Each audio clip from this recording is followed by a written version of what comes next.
Hello students, welcome to the course Circuit Theory and Network.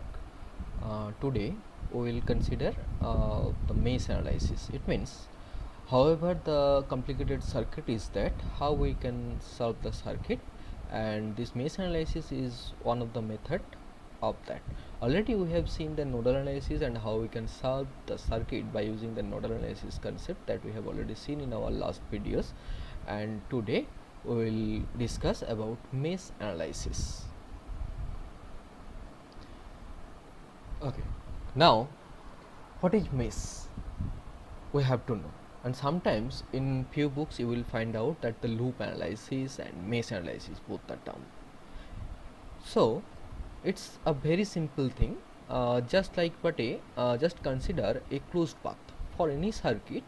If we consider a closed path, that closed path, any of the closed path, the circuit contains several numbers of closed path. That closed path, that is called as a loop, and it may happen that one loop or one closed path consists with another closed path, or another more than one another closed paths are there. So mesh is nothing but the smallest loop or the smallest closed path within the circuit. So that's written over here. A mesh is a loop which doesn't contain any other loops within it. So loops means nothing but a closed path. So a loop may have the several numbers of another closed path within that, but a mesh is considered within a single loop. It means in which there are no more closed paths exist, right? Now, so first of all, whenever we are going for the mesh analysis, then the first thing is that we have to design the circuit in a planar basis. It means sometimes a circuit is given in non-planar way. It means some crossings are there. So for this diagram, you can see that these several resistance are connected to a particular point, and these connecting points or this branch, basically they are crossed each other. So these types of circuits, they are called they are crossed each other, they are crossed, but they are not connected in this particular point. If they are connected, then no problem at all, but if they are not connected, it means one path is crossing the another path, but there is no more connection at that crossing point. So we can say this circuit is a non-planar circuit. So before applying this mesh analysis, always we have to change this non-planar circuit to planar circuit. So how we can say that, how we can do that? Now first of all, we have to consider that suppose these points or these nodes are over here, there is no more connection, so this is not the node, this is not also not the node. So how many different types of nodes are there, that first of all we have to consider, and after that you have to connect in such a way. For that, if they are connected, suppose in this particular point, if they are connected, suppose here we can see that this 5 ohm resistance and the 4 ohm resistance, 5 ohms and this 4 ohm resistance, if we consider that there is a cross and there is a connection, it's not true. There is no more connection in that connecting point. So first of all, you have to find out that how many nodes are there. This is one point, this is another node, this is another node, this is another node, this is another node. So various nodes are there. Now you have to design the circuit. So how you can design the circuit? Now you have designed the circuit by considering all these nodes, all these branches, all these elements, whatever are there, you have to connect simultaneously. Then you can get only a planar circuit. Now after getting this planar circuit, it looks very simple circuit. Then you have to apply the mesh analysis. So before going to the mesh analysis, the most important part, that is you have to know the simple KVL rules. We know for any closed path, for any closed circuit, the summation of voltages across each and every element, that will be 0. So it means if there are any voltage source, if there are some resistance, or if any other things are there, so simply we can say the voltage across the voltage source will be is equals to the voltage drop across each and every resistance or each and every component, if we sum together, then the resultant will be equal with the voltage sources amount. So it's example is given over here. This example, it's a purely non-planar circuit. Then if we want to go for the mesh analysis, then also you have to change this non-planar circuit to a planar one.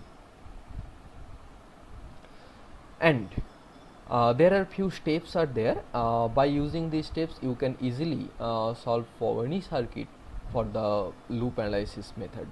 Suppose first of all you have to find out how many loops are there or how many meshes are there. Basically we are considering about mesh analysis.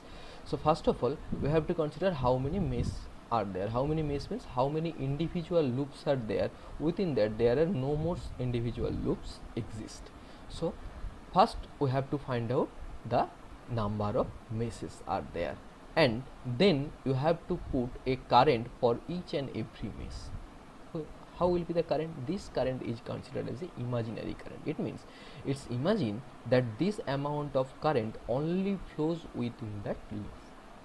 Only flows within that loop. Suppose we are considering one loop for I1 loop, and we are considering that I1 is the current for that loop. So this current will be basically the total imagination current, and after that you have to apply the KVL rules for all the meshes.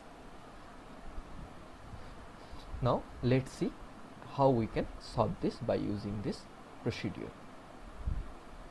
So here one simple circuit is given over here.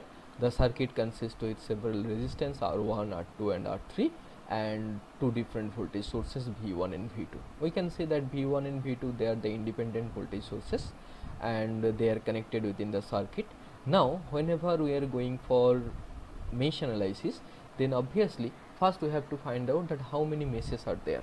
So we can consider mesh means nothing but a closed path, and in between that closed path there will be no more closed path again. So and one thing we have to remember that the closed path generally, if there is no more current source, then it's okay. If there are any current sources are there, then we have to follow the another steps that I am coming to later. So first of all, for this particular circuit we can consider that A, B, E, F, it's a closed path, or we can consider this one as a loop, as a mesh.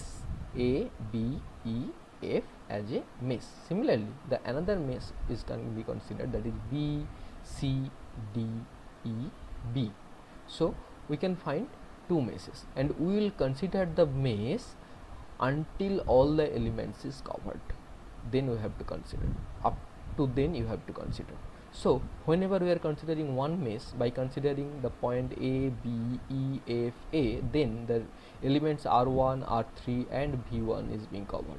Now the remaining elements is also R2 and V2. So we have to consider one another mesh to consider these elements. So if we consider the another mesh B, C, D, E, B, then the another mesh is there, and for this particular mesh the element R2 and the V2 is also considered. So all the elements is being considered by using these two different meshes. Now for this mesh we are considering the mesh current. You can consider this mesh current. Mesh current means one current within this closed path only, the current which is moving in this closed path only. You can consider this current either in clockwise direction or either in anti-clockwise direction, that depends on you. There is no problem. So if you consider that you will consider this loop current in anti-clockwise, then also it's fine. If you consider this one, you will consider in clockwise, then also fine. If you consider, you will consider both the mesh current in opposite direction, then also fine, no more problem. You can consider in mesh current as per your direction. So till now we have considered, we have find these two meshes, and we have considered I1 is the mesh current for the first mesh A, B, E, F, A, and I2, that is the mesh current for this second mesh. And here is one more current that is written as a capital I1, capital I2, capital I3, which are flowing through the individual resistance directly. So these capital I1 current, capital I2 current and capital I3 current, these currents are called the branch current, because these currents actually flowing through this resistance, or this I3 current, which is capital I3 current, which is actually flowing through this resistance, these are the branch current. So this capital I1, capital I2, capital I3, they are the branch current, and this small I1 and this small I2, they are the mesh current. So this mesh current, this is a purely imagination. It's our imagine that only in this closed path this amount of current is moving, and only is this closed, in this closed path this I2, small I2 amount of current is moving in this path. And as well as you can put the you can consider the direction of the small I1 and small I2 current as per your opinion, no problem at all. Now next, so you have to apply the KVL for mesh 1. How you will consider this KVL for mesh 1? We know the summation of voltages within that closed path, that will be 0. So what will be the voltages across this resistance? For any resistance, the voltage across this resistance, that will be current flowing through that resistance and multiplied with the values of this resistance. So here, as we are considering the mesh current analysis, so we have to consider the values of this mesh current. So which amount of mesh current is flowing through over here? Only I1 amount of mesh current. So the voltage drop across this R1 resistance, that is small I1 into R1. Similarly, for this R3 resistance, this resistance share both this I1 loop current and as well as this I2 loop current. As this I2 current, as this R3 resistance share both the loop current, so for this resistance, whenever we are considering this resistance, you have to remember that in which loop you are now. Now we are considering the loop A, B, E, F, A. Generally it's better to say the which mesh we are considering, that is A, B, E, F, A mesh we are considering. So the current I1, small I1 current, which is up to down direction, and I2 current, which is down to upward direction. So what is the current in up to downward direction? That is small I1 minus small I2, because of we are moving in this direction, in this direction of this arrow. So I1 current is moving, that's our imagination, that I1 current is moving as per this clockwise direction, and this I2 current is also considered as moving in clockwise direction. So I2 current is moving through this R3 resistance, that is down to up, and I1 resistance is moving from up to down. So for this first mesh, it means for the mesh of A, B, E, F, A, the I1 current is up to down, I2 current is down to up. So the voltage drop across this resistance R3, that can be considered as a I1 minus I2 multiplied with R3 resistance. Then all these currents, if we are moved to the clockwise direction, then they are going to the negative V1. It means the negative terminal of this voltage source. So simply we can say for this path, we can say small I1 into R1 plus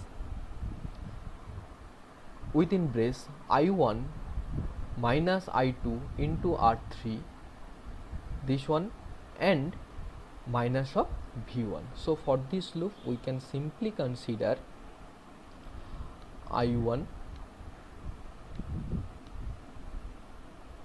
R1 plus of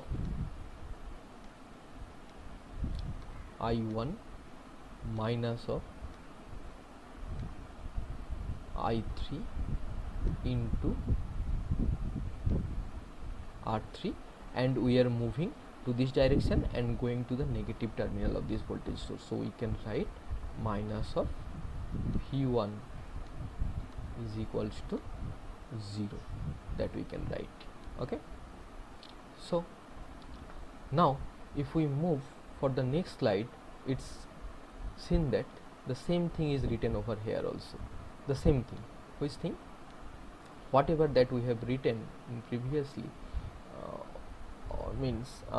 if we consider the previous things that we have written, It means we have written I1 into R1 plus I1 minus I2 into R3 minus V1 is equals to 0, that we have written, and that is over here. And just we have rearranging the equation. First is I1, coefficient of I1, and then I2, and is equals to V1 we have written. So similarly again we go back to the previous slide. So for this next mesh, always we will start from any resistance. If we consider from this resistance and there is the mesh current of I2, then simply we can say I2 into R2, small I2 into R2. It means we can write small I2 R2. So the equation for the second mesh, that will be I2 into R2, and this mesh current is going to the positive terminal of the V2. So this mesh current is going to the positive terminal of this V2 source. That's why plus of V2, and then again it's coming to this R3 resistance, then means plus of which current? I2 is down to upwards. I2 loop mesh current, that is down to upwards, and I1 is up to downwards. Then again they are in opposite direction, but you have to consider the main current direction. It means the main mesh current, that is I2, and I2 direction is down to up and I1 is up to down. So you have to consider over here I2, it means main mesh current minus sub mesh current, I2 minus of I1. It's completed and no more elements are over there, so is equals to 0. So we can write I2 into R2, small I2 into R2 plus V2 plus I2 minus I1 into R3, obviously, into R3, that is equals to 0. So if we go for the next slide, for mesh 2, it's written the same thing. Look it carefully. It's written small I2 into R2 plus of V2 plus of R3 into I2 minus I1 is equals to 0, right? That's written over here. So now if we consider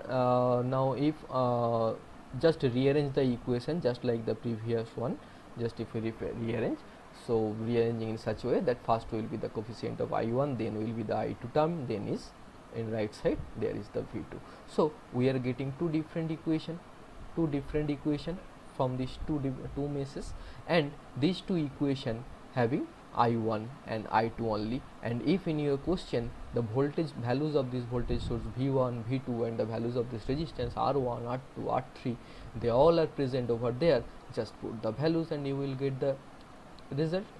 And how you will solve it? Now there are two different equation, two unknown variable. Unknown variable means only I1 and I2.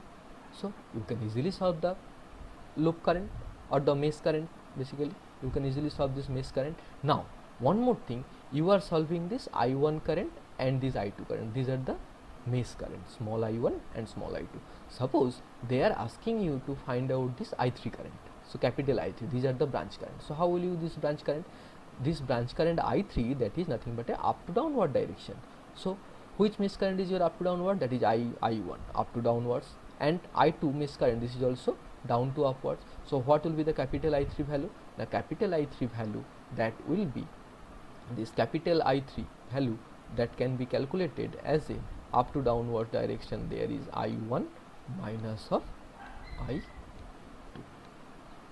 by which you can calculate all the loop current. Similarly, if you want to calculate this I1 current, capital I1 current, so your capital I1, that is the branch current. So this capital I1 current, it means the current through this resistance R1.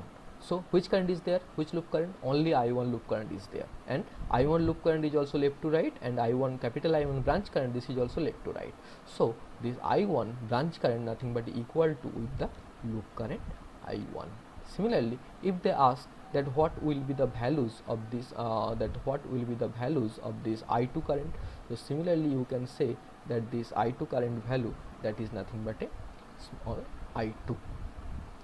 Just like this we can write I2, this I2 current value will be equal to I2 in this current. So in this direction which current is there? That is only the I2 loop current. So this is I2. So if the current direction is opposite, then simultaneously we will put the negative sign over there, and no problem at all. Okay, so now we are shifting for an example. So let's go for an example. So already we have seen this equation, and the equation that you can solve it by using this matrix analysis method or by using normal equation solving method, no problem at all. Now there is a problem, and the actual values of this voltage source, actual values of this current source, or actual values of the resistance that is given, and they are asking you to find out the branch current, capital I1, capital I2 and capital I3. It's a very simple problem. So how we will solve it? So for this first problem, first we have to consider that how many numbers of meshes are there. So we can consider the mesh for this path. For this path, it means for the 15 volt source, 5 ohm resistance, 10 ohm resistance, and then 10 volt sources are there, and we are considering one mesh over there. And if we consider this mesh over there, only these elements are being covered, and the remaining elements are also these two. So for these remaining elements, you have to consider one another mesh. So if we consider one another mesh over here, and similarly just put the direction of the mesh current. You can put the direction of mesh current as per your choice. You can put it in clockwise direction, you can put it in anti-clockwise direction, that depends on you. You can consider it at any other direction. So whenever we are writing in this way, so now what will be the KVL equation? Now if we write for the KVL equation, then what it will be? So for the KVL equation, always we will start from any resistance, that will be better. Always we will start. So if we start from this 5 ohm resistance, now we are starting from this 5 ohm resistance. So if we start, so what is the current through this 5 ohm resistance? I1. Which I1? Capital I1 or small I1? Small I1, because we have considered the small I1 as a loop current, or the mesh current we have considered the small I1. So the voltage across this 5 ohm resistance, that is 5 into small I1 plus 10, that is the resistance. So 10 into I1 current, that is up to down, and I2 current we have considered clockwise, so I2 current will be down to up. So it will be 10 into I1 minus I2. So 10 into I1 minus of I2. Then this I1 loop current going to the positive terminal of the source, that's why plus 10. Then again this I1 loop current is going to the next element, that is the voltage source, and I1 loop current going to the negative terminal of the source, so that's why minus of 15. So we are writing the equation in such a way, we are starting from one resistance and then considering each and individual element, and until we are coming to the starting point. So our starting point is 5 ohm resistance, so the current is I1, so 5 into I1. So first this one is completed, 5 into I1, then plus 10 into I1 minus I2, 10 I1 minus I2, this one. Then this I1 current coming to the positive terminal of the source, then plus 10. Then this I1 current going to the negative terminal of this 15 voltage source, that's why minus of 15. So minus of 15. Then again we are coming back to our original, our starting position, then and no more elements are there, so is equals to 0. So this is our first equation, and after solving this equation we are getting 3I1 minus 2I2 is equals to 1. Similarly, if we consider for the second mesh, then always we will start from the resistance. So we are starting from the 6 ohm resistance. So which current is there? We have considered I2 mesh current is there, so 6 into I2. So 6 into I2, then we are moving in this direction, then there is 4 ohm resistance. Which current is there? Which mesh current? That is only I2. So plus of 4I2, that is plus of 4I2. Then this I2 mesh current going to the negative terminal of the 10 volts, so minus of 10, that is written over here. Then this I2 current going to down to upward direction, and similarly this I1 current is also flowing through this 10 ohm resistance, that is up to downward direction. So here it will be I2 current down to up, I1 current up to down, and main current is this I2, so it will be I2 minus I1 into 10. So 10 into I2 minus I1, and again we are coming back to our starting position, so that is equals to 0. So we are getting two equation. For this two mesh, two equation, and for this two equation there are only the variables is I1 and I2, and simply by solving this equation we can find out the values of small I1 and small I2, that is the loop current. Now if in our question they are asking to find out this branch current I1, I2 and I3. Now what is the current I1? Capital I1 branch current. Capital I1 branch current means the current flowing through this 5 ohm resistance. So which mesh current is flowing through this I1, through this 5 ohm resistance? That is only small I1. And in the same direction is also same, because I1 current is also flowing in this direction, in such a way. So capital I1 is equals to this small I1. Similarly I2 current is also left to right through the 6 ohm resistance, and the small I2 current, small I2 mesh current, this is also in this direction. So they are in same direction, so we can say capital I2 is equals to small I2. Similarly the capital I3 is the that is the branch current which is flowing through this 10 ohm resistance, that is up to down. So up to down, so which mesh current is up to down through this 10 ohm resistance? That is I1 mesh current up to down, and this I2 mesh current which is down to up. It means it's moving in such a way, I2 current. So up to down direction current is capital I3, and up to direction the mesh current is I1, and I2 is downwards. So I1 minus I2, small I1 minus of I2. So if you put all these values, you will get all the answer. Okay.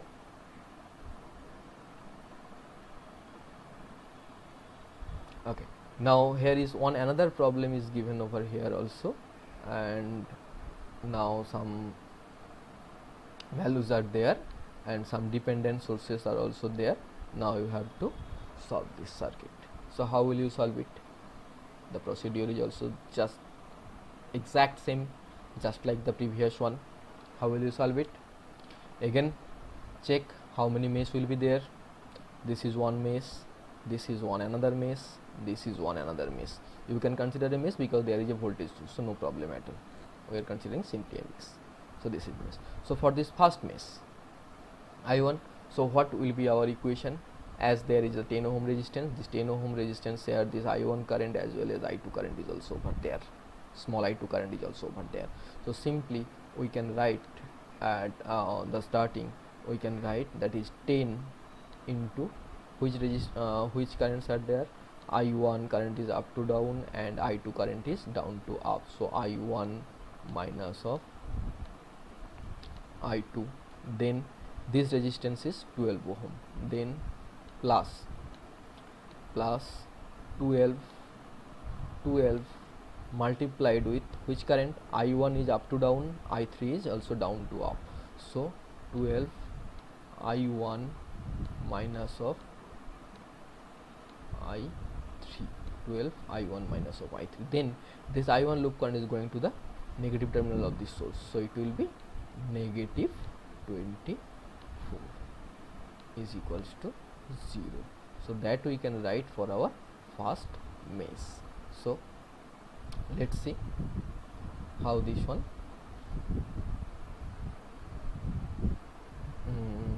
We can simply if I clear this one, you will see. Okay, it's simply over there, that is 10 I1 minus I2, that I have 10 I1 minus I2. So for this over here, for this 10 I1 minus I2, then plus 12 I1 minus I3, plus 12 I1 minus I3, then minus 24, then minus of 24 is equals to 0. So this is our first equation.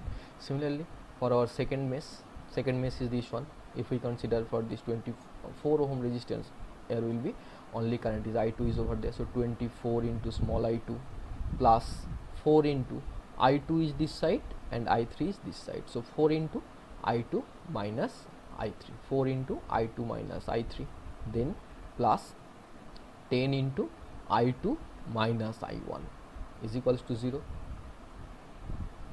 So that's it. 24, it's written 24 into I2, 24 into I2 it's written, then 4 ohm through this 4 ohm resistance, I2 is this side, I3 is this side. So 4 I2 minus I3, so 4 I2 minus I3. So this returns over here, and similarly for here 10 I2 minus I1, and no more elements are there. So plus 10 I2 minus I1 is equals to 0. So this is the equation from this mesh 1, equation from this mesh 2. Again the next is there is mesh 3. So for mesh 3 also the same way we can write down the equation. The equation is 4I0, it means I0 that is the current. So let's go for the circuit. So we will start from any resistance, that is always better. So if we consider this 4 ohm resistance, so the loop is moving to the clockwise direction, so we will move from left to rightward direction. So for 4 ohm resistance it will be 4 into that we can write, that is that we have to write 4 into which current, I2. We are moving left to right, but which current is there, I3 current. So 4 into I3 minus I2, this is one voltage. Then we are going to the positive terminal of this current dependent voltage source. This is current dependent voltage source because the values of this voltage source, that is 4I0, this I0 is nothing but a current through over here through this branch current. So this is a current dependent voltage source, and now the loop we are moving to the positive terminal of this voltage source, that's why it will be plus of 4 capital I0. Then we are moving to the resistance again, then again plus value is 12, resistance value is 12. Now which current is there, now I3 current that is down to up, and I1 current that is up to down. So we have to write I3 minus of I1. So all the elements is being covered, the 4 ohm this sources, these bar 12 ohm resistance all are covered. So now we can write that will be is equals to 0. Okay, so now check it.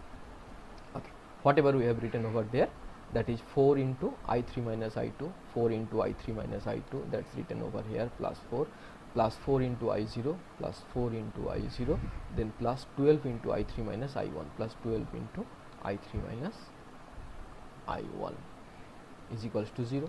So we are getting this equation.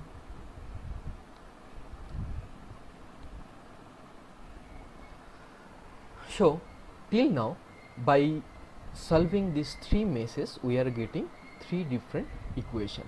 So now you have to solve this equation. Again you can solve this 3 equation by using this matrix method or by using normal equation solving method. There is no more problem. If we go for the matrix solving method, it's nothing. The first one, that is nothing but the coefficient of I1, coefficient of I2, coefficient of I3 for the from the first equation. And from the first equation, if we want to go for the first equation, that is 11 is the coefficient of I1, minus 5 is the coefficient of I2, and minus 6 is the coefficient of I3. So 11 minus 5 minus 6 is equals to 12. So that's written over there, 11 minus 5 minus 6, and the coefficient, the values for in the right side, that was the 12.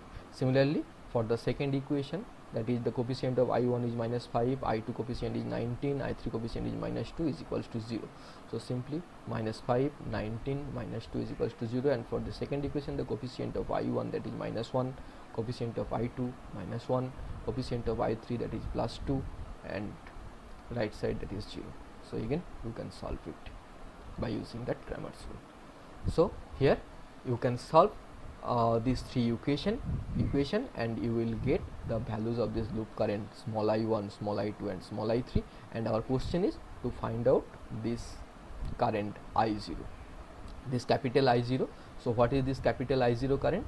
Now we can say this capital I0 current is nothing but this capital I0 current, that is the branch current, that is up to downward direction through this 10 ohm resistance. So which mesh currents are there? I1 is up to down, and also I2 is there. This 10 ohm resistance share this I1 mesh current and I2 mesh currents also. So I2 is down to up, and I1 is up to down, and our aim is to find out the current capital I0, that is also up to down. So it will be nothing but I1 up to down minus the values of I2. We already have this value I1 and I2, so simply you can find out all these values. So no problem at all. uh, so by using that method we can solve any of the complicated circuit by using this mesh analysis method. Thank you.